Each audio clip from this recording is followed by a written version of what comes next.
आशा की किरण। જીવાત્માનો છેલ્લો લાસ્ટ જન્મ જ્યારે થવાનો હોય, એનો મોક્ષ ફાઇનલ થવાનો હોય, ત્યારે એને સાચા સાધુ મળે છે, એનો મહિમા સમજાય છે. ભક્તો યાદ રાખજો, માત્ર મિલનથી કામ નથી થતું, બીજબળ થાય છે.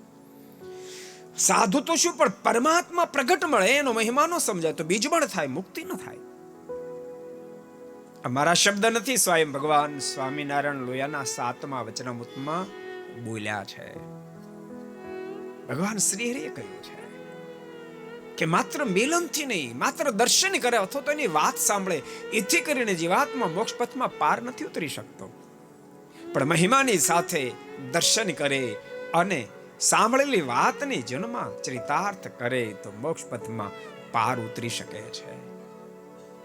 માં બાકી તો ખાલી દર્શન કર્યા, ખાલી સાંભળ્યા તો બીજબળ પ્રાપ્ત થાય. ઈશ્વરનું જ્ઞાન થવું જોઈએ. ઋતે જ્ઞાન ને મુક્તિ.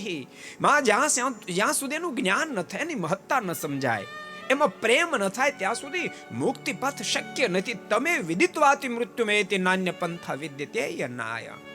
માં શ્રુતિ પણ આમ કહે છે કે કદાચ સાધને કરીને બ્રહ્મ સ્થિતિને પામી ગયા પછી પણ પરમાત્માનું સ્વરૂપ તો મહિમાની સાથે મુમુક્ષને સમજવું પડે ને સમજવું જ પડે. મહત્તા યાદ રાખજો, પરમાત્માની છે. તો તમારા મનમાં વિચાર થશે તમે વચ્ચે સાધુને કેમ લઈ આવ્યા, પણ ભૂલતા નહીં, એવો મોટો મહિમા ભગવાનનો આવા સાધુના સંગે ઓળખાય છે, માટે સંતની મોટી મહત્તા છે.